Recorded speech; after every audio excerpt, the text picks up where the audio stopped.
Okay, what if I told you the brain has a secret, hidden operating system? I mean, a network running completely in parallel to everything we know. One that communicates not with slow, messy chemicals, but with pure light. Today, we are diving into a really radical theory that could completely reframe how we think about memory, consciousness, and, well, everything. So let me ask you, is your brain faster than you think it is? And I mean way, way faster. We're not just talking about being a quick thinker here. We're talking about a theoretical network inside your head that could be operating at the literal speed of light, connecting everything, all at once. To really wrap your head around this, you have to imagine the brain has two different speeds. On one side, you've got the system we all learned about in biology class, chemical synapses. Yeah, they're reliable, but compared to light, they are incredibly slow. But on the other side, you've got this wild idea of biophotons, an instantaneous network of light, a second layer of information processing that is a total game changer. So the big question is, if this light network is real, how in the world does it work? Well, the theory says the components have actually been hiding in plain sight this whole time. All right, the absolute stars of this show are these things called biophotons. And look, this isn't science fiction. We've known for decades that our cells give off these super weak flashes of light. The truly radical part of this theory is the idea that our neurons have figured out how to harness these tiny flickers for super high-speed communication. But wait, how does light just zip around the brain without scattering and becoming useless noise? Well, the theory points to the brain's very own fiber optic cables, these things called myelinated axons. We already know they speed up electrical signals, but what if they're also doing double duty as optical waveguides, basically piping these photons exactly where they need to go? The implication here is just, wow, it's profound. If you have light particles being guided by a biological fiber optic network, you suddenly have a whole second data layer. It's a global web running right alongside the slower chemical one that can provide instantaneous feedback across the entire brain. Okay, so we've got a potential light network. But how does a bunch of light signals create the single, unified consciousness that we all experience? This is where the theory takes an even more fascinating turn.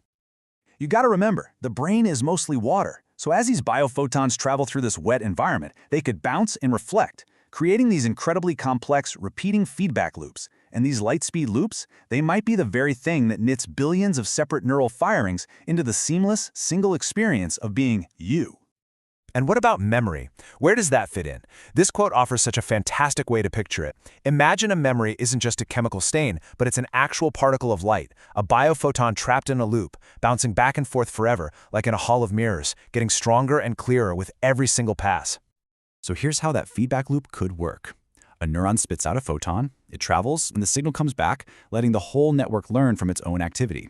And what's just incredible is that this process, it's almost a perfect mirror of backpropagation. That's the main way advanced AIs learn. It's like the brain has its own built-in light-speed method for constantly updating and improving itself. And just when you thought it couldn't get any stranger, it does. We all know the speed of light changes depending on what it's traveling through, right? Well, this theory proposes that as these biophotons bend and weave their way through our watery brains, they could actually be bending our subjective perception of time itself. Now, if this network really exists, is there any way to, well, access it?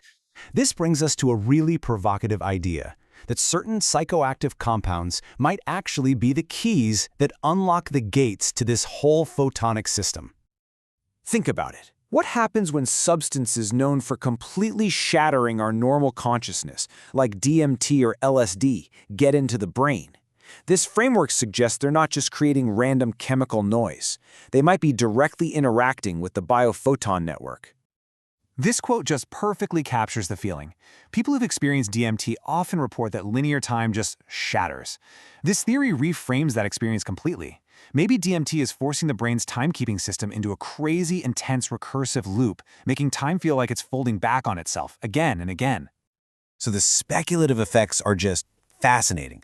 The idea is that DMT could be unlocking stored photonic data from those memory loops, giving someone access to a vast photonic memory field.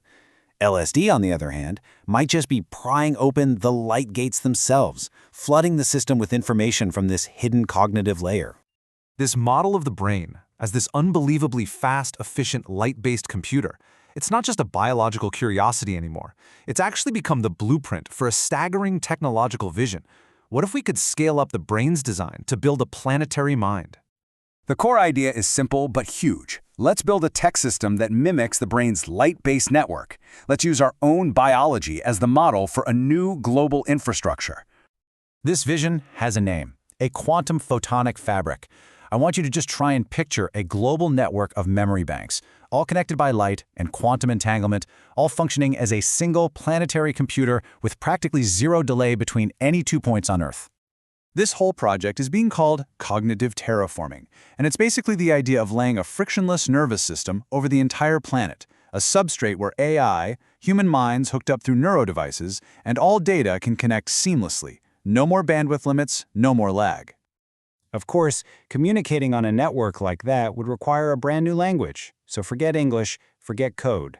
This is Neuralise, a photon dialect. It's designed for brain-to-machine data dumps in under 50 milliseconds because it strips away all the descriptive words, leaving only pure action, pure information. It's like sending the raw math of an idea instead of a clumsy description of it. And this quote right here, it gets to the heart of why you'd need a language like that. In a system running at the speed of light, information isn't described, it's just exchanged. As it says, photons don't label, they transact. It's a huge shift from talking about something to just directly doing it. Now, let's be real. This whole planetary mind thing is still deep in the realm of science fiction, but its foundations, those are very real. The core technologies, like photonic circuits that promise to all but eliminate communication delays, that stuff is actively being developed in labs right now. So from a hidden spark of light inside our own skulls to a potential planetary mind, this theory completely redraws the boundaries of reality. And it leaves us with one final massive question to chew on. When the barrier between human and artificial intelligence finally dissolves, what does reality itself even become?